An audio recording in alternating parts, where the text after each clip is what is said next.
오늘은 1년에 쉬운 2번의 주일이 있는데 오늘이 바로 마지막 주일, 그래서 우리가 송년주일이라고 이렇게 얘기합니다. 우리가 흔히 세월 앞에 장사가 없다고 가는 세월, 오는 세월을 그 누구도 그 어떤 것도 정말 막을 수가 없는 것 같아요. 여러분, 송년의 진정한 의미는 결산이라고 볼 수가 있습니다.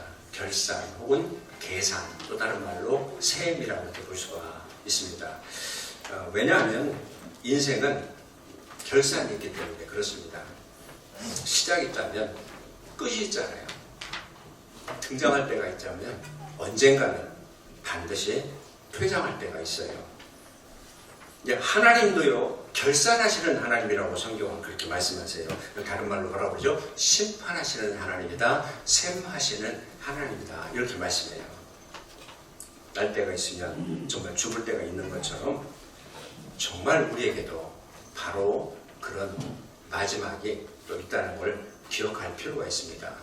자, 성경에 보면 예수님께서 가르쳐주신 달란트의 비유에 보면 그게 바로 그런 얘기 아닌가요? 주인이 달란트들을 맡기고 이제 먼 나라에 갔다가 다시 돌아와서 이제 결산을 하죠. 그때 이익을 잘 남긴 종은 더 받아서 풍성하게 누리고, 아무것도 하지 아니하고 불충하고 게으른 악한 종은 오히려 있는 것까지 빼앗기고 나중에 슬피 울며 이를 갈 수밖에 없었다, 그렇게 얘기합니다. 그러니까 우리도요, 하나님 앞에서 언젠가 인생이라는 달란트를 결산할 때가 반드시 있잖아요. 이것은 무슨 얘기냐면 언젠가 우리는 반드시 우리 선택의 여지와 상관없이 하나님의 심판대 앞에 서야 될 때가 온다라는 그런 얘기입니다. 그리고 장차 우리가 들어가게 될 천국도 이 땅에서의 결산의 결과에 따라서 상급과 그리고 면류관을 주신다라고 얘기했습니다. 그러니까 결산이 있기 때문에 인생은 유한한 거예요. 그래서 우리 인생은 종말론적인 인생이고 저와 여러분들은 종말론적인 존재라고 그렇게 볼 수가 있는 겁니다. 우리가 영생을 품고 살아가는 하나님의 자녀라면 이 사실을 항상 염두에 두면서 살아갈 필요가 있습니다. 여러분, 한번 생각해 보세요. 왜 사계절을 우리에게 주셨을까요? 왜 한 해의 시작과 끝을 하나님께서 우리에게 주셨을까요? 인생은 결산이라고 하는 것을 알려주시기 위한 하나님의 배려라고 그렇게 생각되지 않으세요? 사실은 그래서 송년이라고 하는 뜻은 바로 이 결산이라고 하는 것을 기억할 필요가 있습니다. 그렇다면 여러분, 올 한 해 동안 어떻게 살아오셨는지 한번 여러분 우리 자신을 돌아볼 필요가 있지 않을까요? 특히 하나님과의 관계는 어떠하셨는지. 저와 여러분들을 향한 하나님의 가장 궁극적인 관심이 뭔 줄 아세요? 우리의 건강 아닙니다. 우리의 부경 아닙니다. 자식들 아닙니다. 관계예요. 하나님과의 친밀한 관계를 맺고 살아왔는가, 그거예요.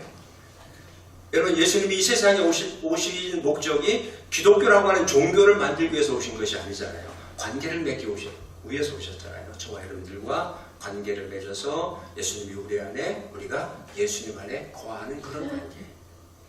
그렇다면 지난 한 해 동안 여러분들은 얼마나 하나님과의 관계를 맺는데 최선을 다해 오셨는지요? 그토록 하나님은 우리와 친밀한 관계를 맺고 동행하시기를 원하시며 두 팔 들고 기다리시는데 나는 얼마나 올 한 해 동안 하나님께 나아가기를 힘썼는가? 나는 얼마나 올 한 해 동안 하나님과 친밀한 관계를 맺고 살아가려고 노력했는가? 한 해의 끝자락에서 우리가 볼 때 가장 가슴 시리게 우리에게 다가올 성경 구절이 바로 갈라디아서 6장 7절부터 8절 말씀하니까요. 한번 같이 읽어보실까요? 스스로 속이지 말라. 하나님은 업신여김을 받지 아니하셨나니 사람이 무엇으로 심든지 그대로 거두리라. 자기의 육체를 위하여 심는 자는 육체를 썩어질 것을 거두고 성령을 위하여 심는 자는 성령으로부터 영생을 거두리라. 사람이 무엇으로 심든지 그대로 거둘 것이다. 그러니까 지금은 결산할 시간이에요. 계산할 시간입니다. 그렇다면 올 한 해 동안 나는 뭐를 심으면서 살아왔는가? 그리고 나는 지금 어떤 열매를 내가 거두면서 살아가고 있는가? 결산할 필요가 있습니다. 자, 그렇다면 우리가 무엇을 결산하고 무엇을 계산해야 될까요? 자, 오늘 본문의 말씀으로 들어가길 원하는데, 이 본문의 말씀은 우리가 잘 아는 다윗의 인구조사에 대한 그런 말씀이죠. 자, 여기서 이제 이 본문에 보면 계산하는 이 다윗이 등장합니다. 자기의 인구가 얼마나 되는지를 계수하기를 원하는 거예요. 그래서 인구조사를 통해서 군사들의 숫자를 계산하려고 합니다. 근데 문제는 성경은 다윗이 인구조사하게 된 동기를 이렇게 얘기합니다. 1절 말씀이죠. 사탄이 일어나서 이스라엘을 대적하고 다윗을 충동하여 이스라엘을 계수하게 했다. 사탄이 충동해서 인구조사를 했다는 거예요. 우리가 구약성경을 읽어보면 끊임없이 이스라엘 족속들을 괴롭혔던 대표적인 세 나라를 뽑으라면 블레셋, 암몬, 그리고 아람 나라예요. 소위 얘기해서 이들은 숙적이고 언제나 이스라엘 민족에게 두려움과 공포의 대상이었잖아요. 그런데 이 열등감을 언제 누구 때문에 극복하게 된 줄 아세요? 다윗 왕 때였어요. 열왕기상 18장에 보면 다윗 왕 시대에 이르러서 비로소 블레셋을 완전히 정복해버리고 아람 나라도 그리고 암몬 족속도 더 이상 이스라엘에 대적이 되지 못합니다. 다윗 왕 시대가 최고의 통일 왕국을 이루고 그 다음에 영토를 가장 많이 확장시킨 그런 최고의 전성기를 이룹니다. 지금도 이스라엘의 국기는 그 별이 하나 그려져 있는데 그게 다윗의 별이라는 거 아시죠? 근데 바로 이때 사탄이 역사하기 시작했어요. 다윗으로 하여금 인구조사하도록 부추기잖아요. 주변에서 말렸습니다. 군대장관 요압도 하지 말라고 말렸어요. 말을 안 듣습니다. 그리고 아니 모세도 인구조사를 했는데 내가 왕으로서 인구조사하는 게 뭐가 나빠? 이렇게 생각하기도 했습니다. 근데 자기 백성들의 숫자가 얼마인지 조사하는 것 자체는 죄는 아니겠죠. 문제는 다윗의 동기에 있었다는 것이죠. 그 동기가 뭐죠? 순수하지 못했다는 거예요. 자, 21장 3절 역대상에 보면 같이 읽어요. 시작. 요압이 아내되 여호와께서 그 백성을 지금보다 100배나 더 하시기를 원하나이다. 내 주 왕이여 이 백성이 다 내 주의 종이 아니니까 내 주께서 어찌하여 이 일을 명령하시나이까? 어찌하여 이스라엘이 범죄하게 하시나이까 하라. 무슨 얘기냐면 이 말은요, 하나님이 지금 다 당신에게 주신 백성인데 왜 마치 당신의 힘과 능력으로 된 것처럼 그렇게 남들에게 보이려고 합니까? 하지 마세요. 그런 뜻이잖아요. 사실은 지금까지 다윗은 은혜로 살아왔다고 해도 과언이 아니잖아요. 여러분이 다윗의 일생을 놓고 볼 때 떠오르는 단어가 뭐죠? 은혜일 거예요. 얼마나 못났으면 사무엘이 왕으로 기름 붓는 이새의 아들의 그걸 위해서 방문했을 때 아버지는 다윗을 제쳐서 밖에서 양치게 했잖아요. 그런 다윗이 이스라엘의 왕이 됐습니다. 이거는 하나님의 은혜 가지고는 설명할 수가 없는 거예요. 그런데 언젠가부터 왕이 되고 난 후에 다윗의 눈에는 하나님의 은혜가 보이지 않냐고 다른 것이 보이기 시작했습니다. 자신의 왕권과 권력과 휘하들과 화려한 왕궁이 눈앞에 보이기 시작했어요. 그래서 인구조사를 통해서 군사들을 개수해가지고 자기 능력과 권세를 대내외에 과시하려고 하는 그런 의도를 가지고 이걸 시작한 겁니다. 그래서 여기 오늘 본문의 말씀에 보면 이스라엘 중에 칼을 뺄 만한 자가 110만 명이다. 유다 중에 칼을 뺄 만한 자가 47만 명이다. 오늘 말씀 가만히 보세요. 힘없는 노인, 여인, 어린애 다 빠졌잖아요. 그러니까 칼을 뺀 군사들, 그걸 가지고 자기 능력을 과시할 수 있는 그런 사람들만 계수하고 있는 거죠. 적어도 다윗은 이런 모습을 하나님께 보여달라고 했어요. 하나님께서 얼마나 다윗에게 은혜를 주셨는데, 얼마나 하나님이 많고 많은 사람 가운데 다윗을 사랑하셨는데, 그럼에도 불구하고 다윗은 지금 자신의 손안에 있는 것들을 점점 더 소중히 여기기 시작했고, 마치 그 손안에 있는 것들이 자기 힘과 능력으로 이룬 것처럼 착각하기 시작합니다. 그래서 매일매일 그것들을 생각하고 그것들을 관심을 가지고 그것들을 자기 눈앞에서 계산하는 거예요. 사랑하는 여러분, 오늘 이 말씀에서 하나님이 저와 여러분들에게 똑같이 음성을 들려주신다고 생각하지 않습니까? 여러분은 지금 뭘 계산하고 사세요? 내가 이루어놓은 그 어떤 것들을 손에 쥐고 그것을 계산하고 거기에 만족하는 어리석은 사람이 돼서는 안 될 겁니다. 하나님이 인구조사를 통해서 자신을 드러내려고 하는 다윗을 치셨잖아요. 계산 잘 하셔야 돼요. 결산 잘 하셔야 됩니다. 잘못하면 혹독한 심판이라고 하는 겨울이 우리에게 다가올 수 있다는 걸 기억하실 필요가 있습니다. 자, 그렇다면 우리가 정말 셈하고 결산해야 될 것이 무엇일까? 오늘 저는 이 몇 가지를 여러분과 나누려고 하는데, 첫째는 우리 믿음, 저와 여러분들의 믿음을 결산하고 계산할 수 있어야 돼요. 자, 고린도후서 13장 5절 말씀 같이 읽어요. 시작. 너희가 믿음에 있는가? 너희 자신을 시험하고 너희 자신을 확증하라. 예수 그리스도께서 너희 안에 계신 줄을 너희가 스스로 알지 못하느냐? 그렇지 않으면 너희가 버리운 자니라. 아멘. 여러분, 올 한 해 동안 정말 여러분의 믿음을 한번 계산해 보셔요. 하나님께서 과연 기뻐하시는다는 믿음을 가지고 있는가?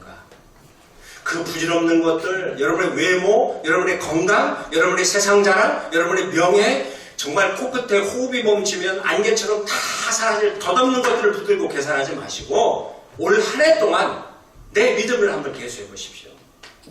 내 믿음이 진짜인가? 내 믿음이 가짜인가?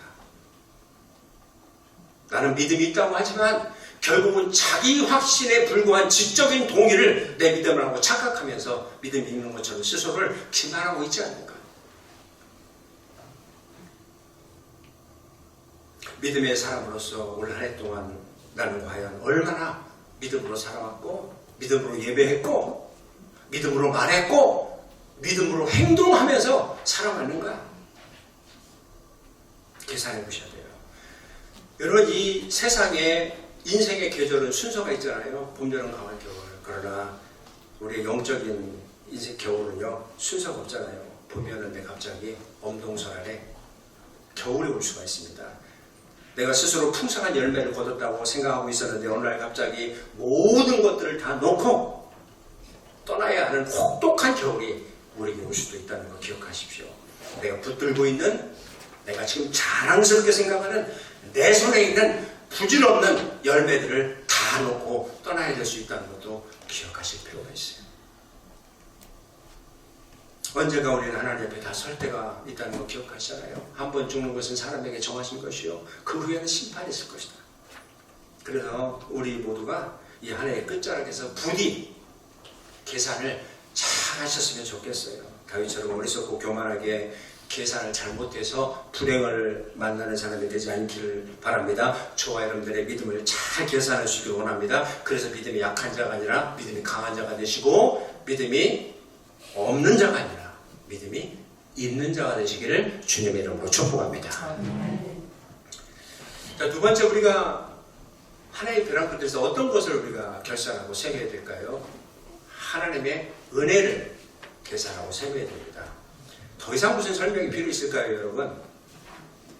모든 것이 하나님의 은혜였다는 고백을, 그 고백에는 어떤 고백을 우리가 할 수 있을까요? 제가 오늘 옷 입고 그 다음에 딱 집에서 나오면서 차로 향해서 가는 이렇게 그 순간에 갑자기 차가운 이렇게 공기가 코 속에 막 들어오면서 그 순간 한 10가지 이상의 막 감사가 갑자기 생기는 거야. 내가 살아있구나, 내가 호흡하는구나, 내가 걸을 수 있구나, 나에게 가정이 있고, 나에게 교회가 있고, 함께 예배드릴 성도들이 있고, 와, 내가 또 우리 그 자녀들이 있고, 손주들이 있고, 갑자기 이 감사가 밀물처럼 저에게 몰려오고 있는 거예요.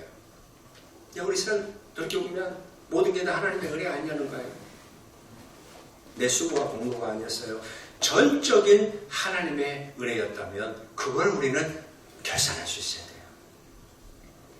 오늘 우리 교회가 사무총회를 하는데 우리 교회도 한 해를 결산하는 시간입니다. 뭘 계산해야 될까요? 저는 담임 목사로서 사무총회를 준비하면서 많은 정말 무력감을 느꼈어요. 정말 부끄럽고 정말 부족하다는 생각이 들었어요. 우리가 뭐 자랑할 만한 군사들이 있나요? 든든한 무기들이 있나요? 그저 우리가 자랑할 수 있는 것은 우리는 부족하다, 우리는 연약하다, 우리는 어떤 있는 것보다는 없는 것이 더 많다.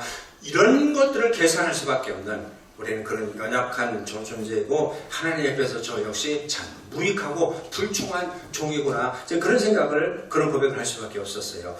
그렇지만 그 속에서도 지난 한 해 동안 하나님은 저를 불쌍히 여겨주시고 우리 교회를 불쌍히 여겨주셨다고 저는 생각합니다.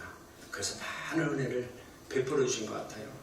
인간적으로는 계산이 되지 않는, 셈이 되지 않는 그런 환경과 형편 속에서도 하나님은 저와 여러분들에게, 우리 교회에 적지 않은 은혜를 베풀어 주셔서 오늘까지 이르게 되었다고 저는 생각합니다. 하나님의 은혜였구나. 정말 모든 게 하나님의 은혜였구나. 그래서 오늘 우리는 이 시간 그 하나님의 은혜를 계산하고 고백하고 감사하는 시간이 되어야 될 겁니다. 사랑하는 여러분, 오늘 결산하는 시간입니다.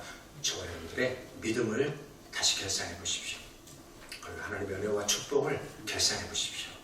그래서 우리가 걸어온 길, 앞으로 걸어가야 될 길에도 정말 하나님의 은혜만을 구하고, 그리고 은혜를 세워가면서 믿음으로 나가기를 소망하고, 내년에는 더 많은 은혜와 축복을 하나님 앞에서 결산할 수 있는 우리 모두가 되시기를 주님의 이름으로 축복합니다.